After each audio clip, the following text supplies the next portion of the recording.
네, 그러면 이제 두 번째 주제로 넘어가가지고요. 파월 의장의 브루킹스 연설 어떠했는지 한번 말씀을 드려볼까 해요. 일단은 파월 의장의 연설이 사실 이제 여러분들이 느끼시기에 별로 특별한 말을 하지 않은 것처럼 느껴지실 수도 있습니다. 저도 사실 그냥 딱 봐가지고서는 뭐 그렇게도 이야기할 수 있겠다라는 생각이 들더라고요. 뭐 그렇게 특별한 말을 한 게 없어요. 그쵸? 뭐 그렇게까지 특별한 말을 한 게 없는데, 근데 이제 언론에서도 봤을 때 딱 한 줄로 꼽으라면 이거를 꼽았죠. 빠르면 12월 회의에 금리 인상 속도를 완화할 수 있습니다. 요걸 보면서 좀 되게 비둘기적으로 발언했다. 그래서 이날 주가가 많이 오른 것 같아였고, 추가적으로 하자면은 뭐 과잉 긴축에 따른 위험에 대해 가지고서 조금 부담스럽다는 그 표현들을 꺼낸 게 또 뭐 좀 뭐랄까요? 비둘기적으로 느껴졌다. 뭐 이렇게도 언론에서 나왔던 것 같아요. 근데 제가 볼 때는 좀 표현 이제 디테일에 들어가 가지고서 달라진 점들이 제일 컸지 않나라고 오히려 저는 생각을 합니다. 보시게 되면 얼마 전에 있었던 11월 FOMC에서 그때 당시에 파월 의장이 모두 발언을 할 때는 이렇게 얘기를 했어요. 그러니까는 이제 금리 인상 속도를 완화할 수 있습니다. 근데 그게 언제냐라고 하면은 다음 미팅 혹은 그 다음 미팅. 그러니까 12월 회의거나 아니면 내년도 첫 회의 이렇게 얘기를 한 거죠. 그러니까는 다음 회의에서 75bp 인상할지 50bp 인상할지 모르겠다. 사실 이런 말로도 들릴 수도 있는 것이고 뭐 시기가 이렇게 어쨌든 완전히 딱 이렇게 특정되지는 않았었던 느낌이 들기는 했었어요.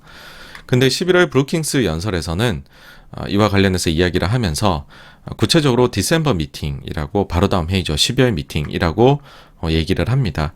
그러니까 요 점이 제가 볼 때는 느끼기에는 일단은 첫 번째로 제일 큰 차이였던 것 같아요. 시기가 좀 완전히 좀 특정이 됐다. 그래서 제가 뭐 여러 군데 나가가지고서 이거는 이제 브레이나드의 순 발언이 있었듯이 사실상 이거는 파월의 순 아니냐 막 이렇게 얘기를 했죠. 그 다음에 다음으로 보시게 되면은 사실 이제 그런 생각은 하실 수가 있어요. 아니 뭐 파월 의장 얘기하기 전에도 이미 그 전에 나왔던 11월 FOMC 의사록을 보면은 거기에서 대다수 위원들이 곧이란 단어는 다음 회의라고 말씀드렸잖아요. 다음 회의에서 인상 속도 늦추는 게 적절할 것이다라고 이야기했는데 뭐 사실 파월이 그 얘기 그냥 그대로 또 한 번 더 반복한 거 아니야?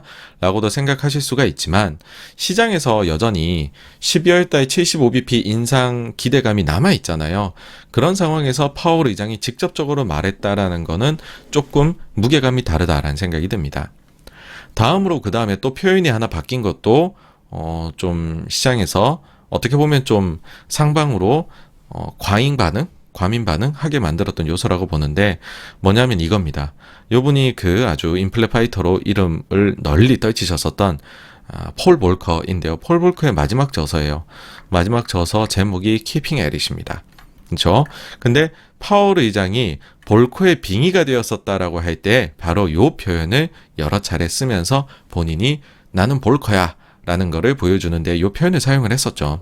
그것도 이제 저희 채널에서 그때 잭슨홀 연설 리뷰를 하면서 다룬 적이 있는데 그때 요거 다시 한번 가지고 와봤습니다. 주요 내용. 자, 이제 우리는 임무를 완수할 때까지 뭐 이를 이제 유지해 나갈 것입니다. 이런 표현을 여러 차례 씁니다. 그러면서 여기에 보시면 단어가 keep at it. 그 다음에 여기도 keep at it. 이게 여러 차례 반복이 됐었어요. 그래서 잭슨홀 연설도 사실 뜯어놓고 보면요. 여러분들 이번에 브루킹스 연설하고 되게 비슷해요. 무슨 얘기냐면 브루킹스 연설에서 이게 왜 그렇게 비둘기적이지? 시장의 반응이 과한 거 아니야? 이런 느낌 드셨잖아요. 마찬가지로 잭슨홀 연설도 보게 되면 이게 왜 그렇게까지 매파적이지? 시장이 오버하는 거 아니야? 싶었었거든요. 근데 시장이 왜 오버를 했었냐면 바로 요 표현 때문이었습니다. 여기서 볼커스러움이 느껴졌거든요. 그러니까 일부러 썼다는 거죠. 이 단어들을. 그리고 그 다음에 FOMC 회의였었던 9월달에 모두 발언하고 질의응답에서 키베리스 아유 도배를 해놓습니다. 파월 의장이. 여러 차례 써요. 그리고 약간 주제하고 약간 벗어나는 답변을 하는 것 같을 때도 마지막에 굳이 이거를 집어넣고 막 그러더라고요. 그래서 9월 FOMC 때까지도 파월이 굉장히 본인이 볼커처럼 보이기 위해 의도적으로라도 노력을 했구나라는 게 느껴졌었어요. 근데 11월 달에 성명서가 나왔을 때에는 킵 에릿이 다 사라집니다. 사실 이제 제가 11월 성명서를 보면서 성명서하고 그다음에 그 뒤에 있었던 모두 발언, Q&A 다 합쳐가지고서 표현이 완전히 사라지거든요. 그 이야기를 드릴까 하다가도 한 번인데 설마 그럴까? 그 뒤에 다시 한 번 더 하면은 그때 가서는 이제 확실하다고 얘기해야지라고 생각을 했었어요. 근데 이때 당시 어땠냐면은 원래 같으면 킵 에릿을 넣어도 되는 것에다가 스테이 더 코스라고 이제 표현을 바꾸게 됩니다. 근데 이번에 11월 브루킹스 연설에서도 마찬가지입니다. 네, 스테이 더 코스를 그냥 또 한 번 더 쓰고요. 킵 에릿은 완전히 없어졌어요. 그래서 제가 이거를 보면서 이런 생각이 들었습니다. 파월이 완전히 마음을 돌린 것 같다라는 생각이 들었어요. 그러니까 왜 그런 생각이 들었냐면 사실 11월 달 FOMC 할 때까지는 그 전에 CPI가 좀 높게 나온 것도 있고 막 그랬었어요. 그런데 이미 11월에부터 볼커스러움은 좀 많이 사라졌었고 그 다음에는 그 사이 이제 브루킹스 하기 전에는 CPI가 나왔는데 예상보다 낮게 나왔잖아요. 그리고 고용 데이터들에서 좀 열기가 꺼져가는 모습도 보여갔고 그러니까는 파월 의장이 여기에서는 이제는 좀 그 방향을 완전히 틀어도 된다라는 판단을 혹시 조금은 내린 것이 아닌가 막 그런 생각이 들었습니다. 그래서 여기에서 개인적으로 느껴졌던 것은 좀 파월 의장은 어쨌든 피보팅을 하는 것 같다라는 것이었고 그러면 마치 이게 옛날 생각이 나더라고요. 딱 1년 전에 11월 30일에 파월 의장이 계속 인플레가 일시적이다라고 이야기를 했었는데 의회 출석해가지고 일시적이라는 의견 딱 폐기를 해버리거든요. 그리고 저는 그날부터가 역금융 장세의 시작이다라고 생각을 해요. 근데 마찬가지로 이번에 볼것스러움은 이제 없애버렸단 말이에요. 그렇다라고 하는 거는 그러면은 이거는 이제 역자 붙은 장세들을 긴축에 대해서 우리가 걱정하던 거의 피크는 지난 것이 아니냐. 그러면은 그 다음 장세는 금융장세니까 순서상으로 금융장세 시작된 거 아니냐. 뭐 그렇게 생각을 했습니다. 요 뒤에도 사실 요 부분에 관련해 가지고서는 조금 더 다른 그 데이터나 이런 것도 가지고서 한번 말씀을 드려볼 거예요. 일단은 큰 줄기는 그렇다라는 거 그걸 한번 생각해 주시면 좋을 것 같고요.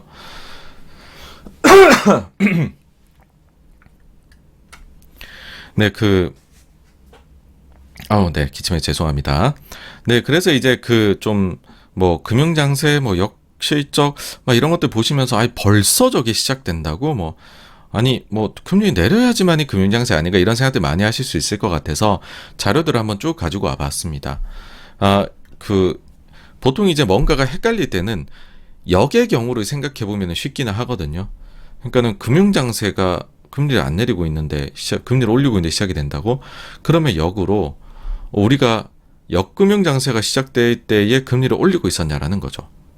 근데 그게 아니었다라는 거죠. 보시면은 연준은 2022년도 3월 달에 처음으로 금리를 올렸어요.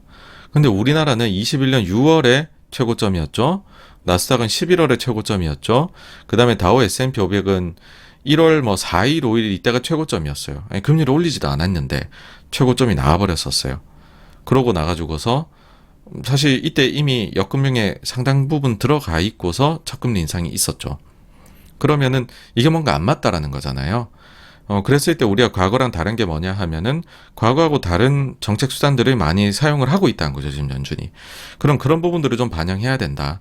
그런 마음 추가적으로 반영해보면 2021년도 11월 달에 연준이 테이퍼링 개시를 해요. 테이퍼링 개시할 때도 참 말이 많았습니다. 그때도 기억이 나는 게 테이퍼링 개시하는 게 왜 이게 긴축적인 결정이냐라는 논쟁이 있었죠. 왜 그러냐면 돈 푸는 금액을 줄인다는 거지 돈을 풀지 않겠다가 아닌데 왜 저걸 벌써 긴축으로 보느냐라는 의견이 팽팽하게 있었습니다. 근데 사실 이거는 긴축이 맞아요. 왜 그러냐면은 돈 푸는 방향이 변한 거잖아요, 이제는. 테이퍼링이 일어났다. 그럼 그 다음에는 사람들이 너 QT는 언제 할 거야? 그 다음 금리는 언제 올릴 거야? 결국 그 방향으로 가게 된다는 거죠. 그러니까는 이거 자체가 일종의 긴축의 신호탄을 쏘는 거다라고 우리가 봐야 되는 건데 여기에 더불어 가지고서 파월 의장이 이제 인플레도 일시적이 아니다라고 하니까는 긴축을 앞으로는 좀 강하게 해 나가겠다라는 걸 암묵적으로 말한 거잖아요. 그러니 이 시기가 역금융 장세로 들어가는 시기가 되어버리는 겁니다. 반대로 이제 2022년도 우리가 11, 12월에는 감속에 대해서 이야기를 하고 있어요. 그렇죠?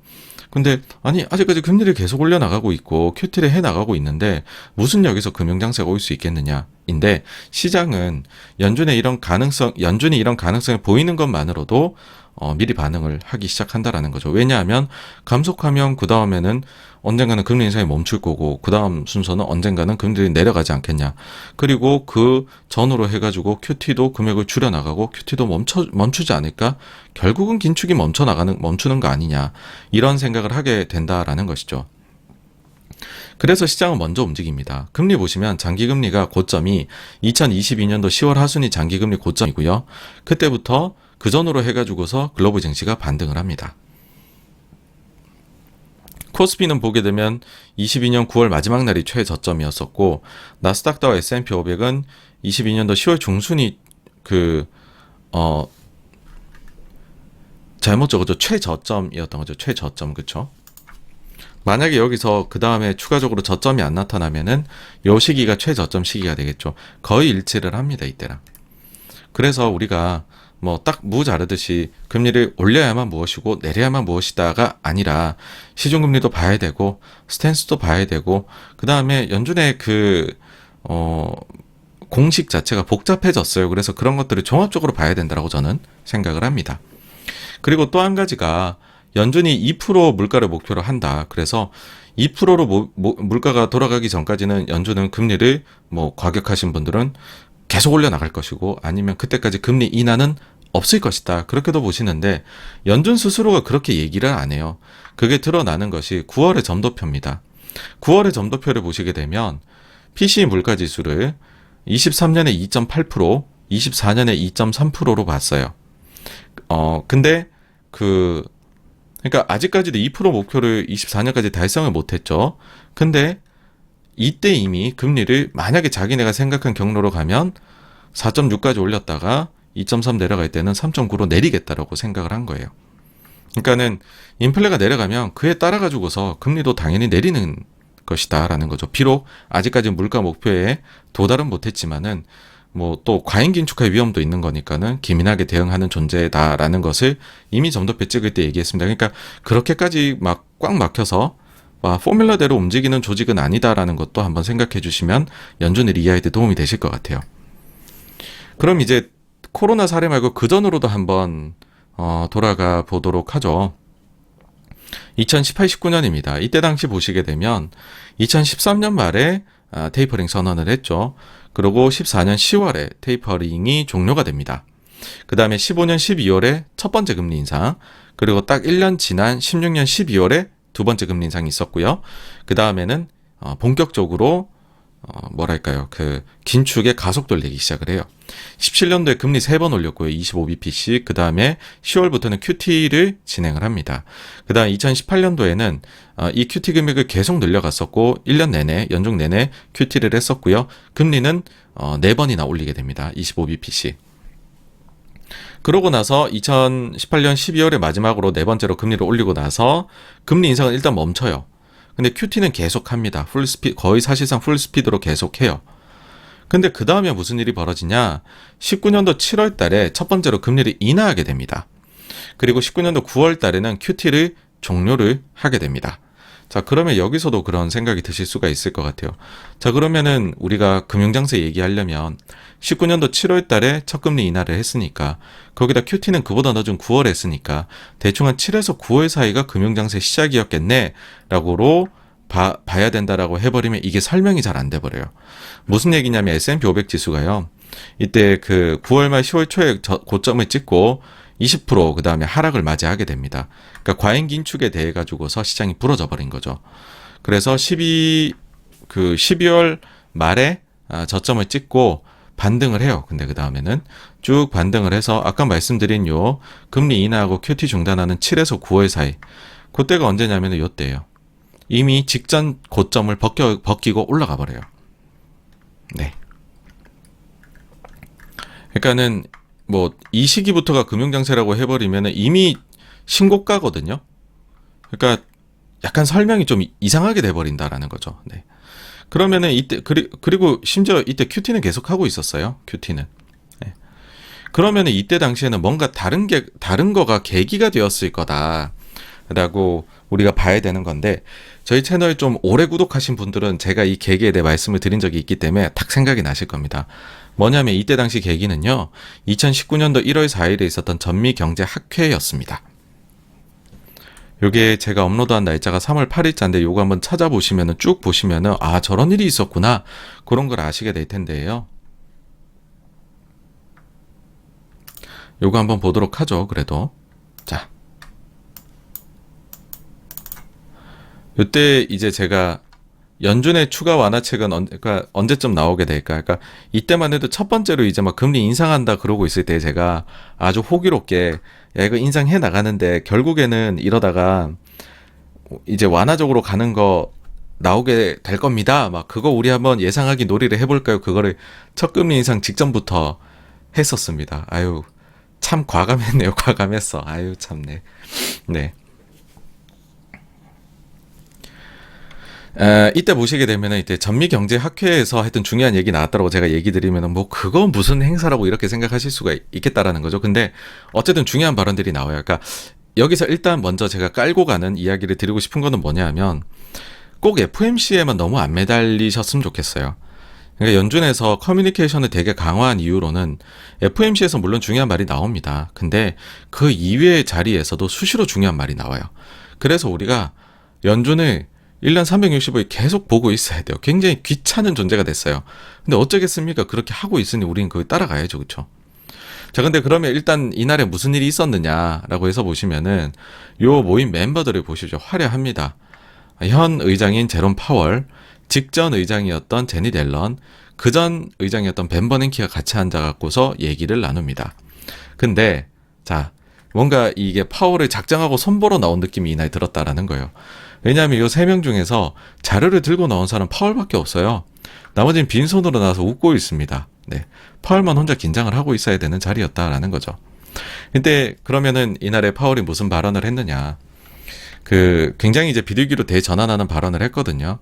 요때 영상 제가 준비한 게 있는데 그거 사실 이제 예전에도 한번 보여드린 적이 있는데 또 자료 찾아보시기 힘드실 테니까 요거 같이 한번 보고 가시죠.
아, 이전에도 그때 소리가 제대로 안 나왔던 것 같은데 이번에도 이게 어떻게 하면 소리가 잘 나오죠? 이제 어쨌든 저기에서 결론적으로는 이제 전하의 발언이 굉장히 비둘기로 대전환한 것으로 사람들이 평가를 하거든요. 그러니까 어떤 점에서 그렇냐면 이 정책이 상충될 때에는 정책은 위험 관리에 관한 것이어야 된다. 그러니까 추가로 긴축하기 어렵다라는 거죠. 위험 관리해야 되니까. 그 다음에 긴축에 있어서 사전에 설정된 경로 절대 없다. 그러니까 언제든 멈출 수 있다. 상황에 따라 우리는 정책을 바꿀 수도, 그것도 크게 바꿀 수도 있다. 그 다음에 이제 얘까지 들어줘요. 2016년 예를 가지고 오죠. 원래 2016년 우리 들어갈 때 4번 올린다라고 이야기했지만 한 번밖에 안 올렸지 않느냐. 상황이 나빠지면 우리는 그런 식으로 우리가 얘기했던 거를 바로 수정해가지고서 4번 올린다고 했던 걸 바로 수정해서 한 번만 올린다. 그러니까 그거 봐라. 다시 경제 좋아졌지 않느냐. 그리고 못 믿냐. 그 2016년 우리 그런 결정할 때 그때 내가 연준위원 중 하나였다. 내가 직접 보고 경험하고 듣고 한 거다. 그러니까는 믿어라. 그 다음으로 2016년에 그러니까는 금리를 4번 올린다 그랬는데 한 번밖에 안 올렸다. 이 예를 가지고 왔잖아요. 그럼 사람들이 드는 생각이 그거죠. 얘네 이제 못 올리나 보다. 그 다음으로 이제 보게 되면, 16년 얘기했고, 그 다음에 이제 2018년도 하반기에도 지금 증시가 나빴지 않느냐. 아까 보여드렸지만은 2018년도 10월부터 해갖고 증시 20% 빠졌다 했잖아요. 그러고 나니까는 그거죠, 이제. 우리가 안 올릴 수도 있다. 그러면 2019년엔 좋지 않을까? 그치? 뭐 이런 얘기를 했다는 거죠. 거기다 인내심이란 단어도 썼고요. 그 다음으로 이제 진행자하고 질의응답에서 이런 게 나옵니다. 시장 반응은 2019년에 금리 인상이 없고 심지어 인하도 있을 것으로 보는데 이거 시장이 실수하고 있는 거냐? 그러니까는 파월이 시장이 보내는 메시지를 신중하게 듣고 있다. 앞으로 정책을 만들 때 시장이 보내는 메시지에 민감하게 반응을 하겠다라고 얘기를 해요. 그 다음에 QT 관에서 여전히 일정한 속도로 줄여나갈 것인가 아니면 오늘 당신이 말한 대로 유연함에 비쳐 보일 때 재고 가능한가. 그러니까 QT도 멈출 수 있냐 이걸 물어보니까 그렇다. 우린 주저하지 않고 정책을 변경할 수 있다. 거기에는 대차 대조표도 당연하게 포함되어 있다. 오늘 이 자리에서 다양한 그룹의 사람들로부터 대차 대조표 정상화가 시장에서 할 수 있는 역할에 대한 많은 이야기를 듣고 싶다. 그래서 우리는 이제 정책을 변경하는 거에 주저하지 않을 거다라는 얘기를 정말 여러 차례 합니다. 그러고 나니까는 진행자가 옆에 물어봐요. 자, 옐런 씨, 파월의 오늘 얘기에 대해서 어떻게 생각하십니까? 전적으로 동의합니다. 네. 그러니까 이날 이 발언이 나오고 나서 증시가 3.4% 급등을 해요. 그러니까 증시 20% 빠졌다가 12월에 바닥에서 7% 반등하고, 근데 전미경제학회 전날에 또 파월이 이상한 소리 하는 거 아니야? 그래갖고 2.5% 빠졌었는데 이날 그렇지 않네 하면서 3.4% 오르고 그때부터 증시가 쭉 갔었어요. 그래서 제가 드리고자 하는 이야기는 뭐냐 하면은, 그러니까 꼭 FOMC 아닌 날에도 얘기를 할 수 있는 거고, 뭐 굳이 정말로 엄청난 걸 이야기하지 않더라도 거기에 내포되어 있는 거에서 뭔가 정책의 변화 가능성이 보이게 되면은 거기에서 우리가 뭔가를 캐치할 수 있을 것이다라는 거 저도 요런 사례들을 봤었을 때 이번에도 그렇지 않을까. 그래서 그렇게 생각하는 거다. 요렇게 말씀을 드릴 수가 있을 것 같네요. 결론적으로는요. 요거 보시면은 제가 요때 영상 한번 보시면 재밌습니다. 시간 관계상 일단 줄이도록 하고요. 네. 그래서 결론적으로 말씀을 다시 한번 드리자면 꼭 이제 우리가 FOMC에서만 너무 뭔가를 찾지 마시고 꼭 이제 정책 결정이 딱 되는 순간에만 보지 마시고 연준은 이제 커뮤니케이션이라는 걸 굉장히 이제 강화를 벤 버냉키 때부터 하게 되었기 때문에 그 이후부터는 우리가 이 말 한마디 한마디 단어 하나하나에 굉장히 초점을 맞춰야 될 수밖에 없다. 그게 현실이다. 이고 그랬을 때 제가 개인적으로 느끼기에는 최근에 좀 변화가 크게 나타나는 것 같다. 그러다 보니까는 금융장세를 얘기한다. 요렇게로 얘기를 드릴 수가 있을 것 같습니다. 그래서 여기까지가요. 두 번째 주제였던 파월의 브루킹스 연설에 대한 부분이었고요. 다음으로 넘어가도록 하겠습니다.